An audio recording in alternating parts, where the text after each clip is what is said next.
그래서 이러한 기법은 사실 이제 제가 볼 때 투영이고, 건축이 어떻게 보면은 그것을 내가 서 있는 것으로서 내 존재를 막 드러내는 것이 아니라 내 존재가 슴으로써 실제 내가 품을 수 있는 거, 내가 나타날 수 있는 거를 해주면 좋겠다는 생각을 했어요.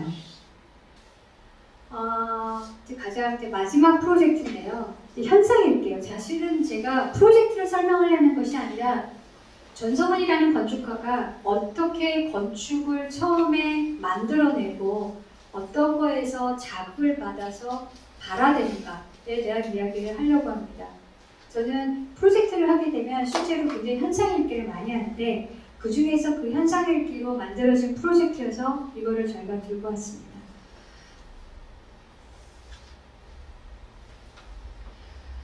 작년 가을이었죠. 2020년에 두바이에서 있을 코리안 파빌리언, 그러니까 엑스포 파빌리언에 대한 현상이에요.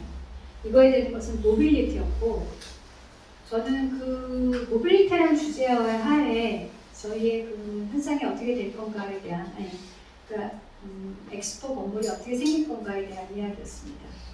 제가 분석한 거를 잠깐 말씀드리겠습니다. 어떤 식으로 접근을 했었냐면, 생각을 해보니 21세기 모빌리티는 이동이 아니라 접속이에요. 사실 이것까지는 누구나 다 아는 거죠. 경계가 허물어졌고 거리감의 한계가 없어졌고 그 개념적 공간은 너무너무 많아졌어요. 넓어졌고. 그러니까 이 공간의 확대라는 건 실제로 예전에는 되게 물리적인 거리가 중요했다고 하면 지금은 그렇지 않죠. 근데 되게 아이러니한 건 이런 상황에 자신의 공간은 여전히 이곳이라는 것입니다. 그리고 내 개인의 공간은 더 작아져서 타블렛 안으로 들어갔어요. 이 타블렛이 단순히 접속하고 하는 것이 아니라 접속하는 과정에서 내 자아를 만들어내요. 이게 곧 나고 그 다음에 나를 변화시키는 도구이기도 해요.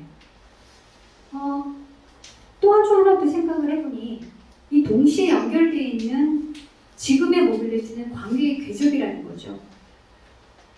지금 다 옆에 계시지만 친한 분도 옆에 앉아 계신 경우도 있고 아닌 경우도 있어요. 그런데 접속하지 않으면 가까운 사람이 아닌 거예요. 차라리 내가 이러면서 지금 여기서 전화기를 듣고 SNS를 하거나 카톡을 하는 사람이 더 가깝다는 거죠. 그래서 어떠한 그런 우리가 예전에 알고 있던 거리나 이런 것들이 실제로 굉장히 많이 달라진 사회에 살고 있고 공간의 경계가 허물어지면서 여전히 유지되고 있는 것이 그러면서 자신의 공간이 더 선명해졌다는 거예요. 우리가 생각하는 것보다.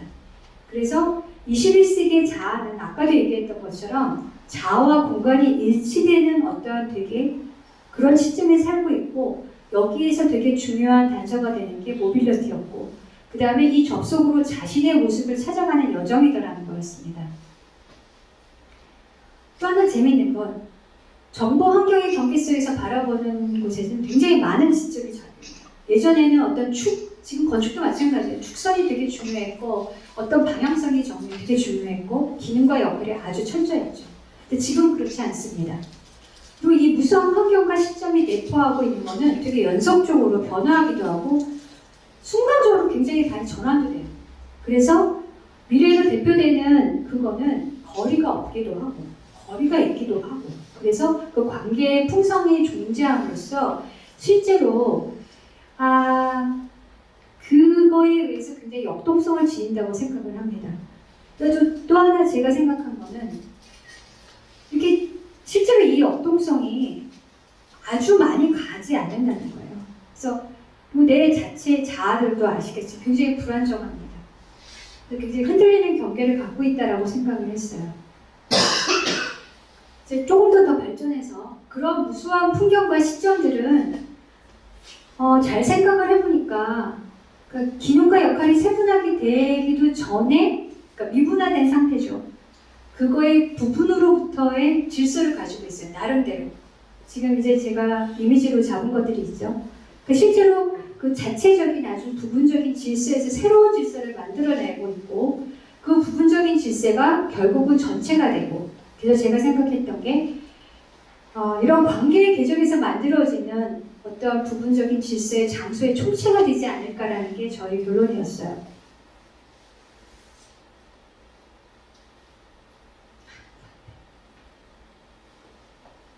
그래서 이제 제가 이러한 매니페스토 4개, 21세기 모빌리티란 과연 어떤 것인가라는 고민에서 만들어진 것이 코리안 파빌리온은 광해의 궤적을 공간에 한 잠재성의 지형이었으면 좋겠다는 거였고, 결국은 이 접속 궤적이 부피를 갖게 되고 그 부피가 갖게 된 그 공간을 휴먼 스케일로 굉장히 잘게 나눠주게 됩니다.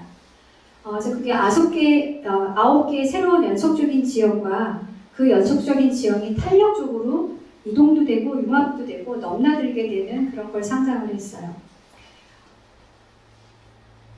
또 하나, 이제 이렇게 아까 말씀드린 것처럼 이러다 보니 우리가 알고 있던 유클리드 기하학의 XY 축이 허물어졌죠. 다시 저는 이 만들어진 그 매스를 XY 축으로 잘게 나눴어요. 이 잘게 나누는 과정에서 어떤 걸 발견했냐면 요즘에 여행을 실제로 인터넷을 통해서도 굉장히 많이 가죠. 장소를 통해서 되게 많이 가고. 예를 들면 오늘 같은 경우에 실시간 강연도 하잖아요. 촬영을 하면 여기 오지 않고도 제 강연을 듣기도 하고. 그런데 사람들이 인터넷 중에 창을 통해서 세상의 여러 곳을 만난다는 거죠. 마치 접속을 해서 창을 키면 나는 그곳에 갔다가 창을 끄면 다시 나오는 거예요. 그래서 이거를 전시에 엑스포니까 전시에 다루면 되게 좋겠다라고 생각을 했어요. 그래서 앞에 낸 내용들을 갖고 만들어진 다이어그램인 겁니다. 그러니까 아까도 말씀드렸죠. 작은 것으로부터 질서가 전체를 만들어내고 그 질서가 엮어지고 만들어내진 거에서 사람들은 내가 갈 수 있는 방향과 갈 수 없는 방향이 특별하게 정해져 있지 않다는 거죠. 한 방향이 아니고 일방향이 아니에요. 지금 보시는 것처럼 여기가 두바이예요. 근데 두바이가 이게 열릴 때의 시점이 뭐냐면 11월부터 4월까지입니다. 제가 이 프로젝트를 하기 위해서 저는 작년 9월에 두바이를 다녀왔어요. 한국과 분명히 환경이 다르고 실제 두바이는 과연 자연환경은 어떻고 실제 분위기를 모르잖아요. 그러니까 분위기라기보다 그 환경을 모르기 때문에 과연 얼마나 더운지, 얼마나 우리가 경험해보지 못한 그곳에 무엇이 있을지라는 생각이 들어서 거길 갔다 왔는데 두바이가 11월부터 한 3월, 4월까지는 초여름 같대요. 그러니까 생각보다 되게 선선한 거예요. 그래서 에어컨을 많이 안 켜도 될 정도로 선선하고 사람들이 그래서 그때가 최고의 시절로 보인다고 하더라고요. 그래서 조금 더 개방을 해도 되겠다라는 생각을 했고 아까 얘기했던 9개의 지형이 계속 내부와 외부를 계속 그냥 나도 모르게 따라가다 보면 올라갔다 내려갔다를 할 수가 있어요. 저기 맨 꼭대기까지 올라가는 길이 3갈래가 있었고 그 길의 방법은 층계로 갈 수도 있고 에스컬레이터를 타고 갈 수도 있고 램프를 타고 갈 수도 있고 그것이 다시 내려올 수도 있고 그래서 이 단면이 주는 건 뭐냐면 아까 얘기했던 것처럼 장면으로 만나는 세상이에요. 그래서 이 밖은 발코니가 있어서 밖은 두바이고요. 안으로 딱 들어가면 한국인 거예요. 코리아. 그래서 내가 마치 접속을 해서 들어가는 것처럼 어떤 전시장을 들어갔다가 전시장에서 한국을 본 거예요. 그래서 다시 나오면 다시 두바이예요. 두바이의 넓은 자연을 보고 다시 접속해서 들어가듯이 한국을 보고 그 다음 어떠한 이 면들의 전시 기법을 실제로 물체를 보는 것이 아니라 내가 그 장면을 통과하면서 실제로 보는 것처럼 그런 전시를 하자라는 것이 저희 아이디어였습니다. 그 다음에 그 밖에 외피 부분인데 이게 오랫동안 지어지는 건축물이 아니죠. 실제로 한 6개월에서 6개월 정도의 간헐적인 건물이고 그래서 조립 해체하는 걸 생각을 해서 그 외부 외피에 대한 계획을 했어요. 그래서 외부 계획이 1차적으로는 지금 화면이 잘 안 보이는데 이거는 이제 마치 모래 두바이의 모래에 해당하는 거를 이제 그 파이버를 통해서 한국에서 그거를 제작을 해서 가서 조립을 하고 그다음에 아까 흔들리는 경계라고 했잖아요. 그래서 그거를 그 탄성 소재를 써서 흔들리는 경계를 풀어내려고 했습니다. 또한 이거는 두바이에서 저는 마치 운이 좋아서 두바이에 모래바람이 부는 날 갔었어요. 나머지 굉장히 맑았고 근데 영화에서 보는 것처럼 그 엄청난 모래바람은 아니지만 어디 하나에 모래가 안 들어갈 만큼 그 세세하게 바람에 대한 이야기가 있더라고요. 그래서 저는 그거를 좀 건축의 외피에 아까 얘기했던 내가 쭉 풀어냈던 이야기가 건축적으로 건축화되는 과정에서 살아나길 바래서 이런 아이디어를 내고 그거에 대한 디테일을 풀었어요. 구조적으로. 디테일을 풀고 이 밖에 있는 링은 실제로 안에 이제 그 LED 라이트가 들어서 굉장히 다양한 거를 표현할 수도 있지만 이제 구조적으로도 그 바람풍을 한번 감해줄 수 있는 기능을 하게 됩니다. 그리고 동시에 얘가 계속 물리적인 모터를 쓰지 않고도 여기 스프링 설치를 해서 얘가 간헐적으로 계속 흔들리는 거예요. 그래서 마치 신기루처럼 어느 날 한국에 파빌리온에 왔는데 우주선이 있는데 이렇게 어른어른한 거를 상상을 하고 그게 구현이 됐으면 생각을 했습니다. 그래서 만들어진 게 이게 내부 씬이고요. 내부 중앙 홀에서 보이는 어떻게 보여질까라는 거였고 이제 이게 외부의 파사드에서 보여지는 내용이에요. 그래서 이제 그 두바이는 생각했던 것보다 식물이 자랄 수 없는 환경이에요. 근데 놀랍게도 아부다비나 두바이를 가면 나무를 볼 수 있어요. 근데 그게 다 밑에 배관을 한 거예요. 수도 배관을 해서.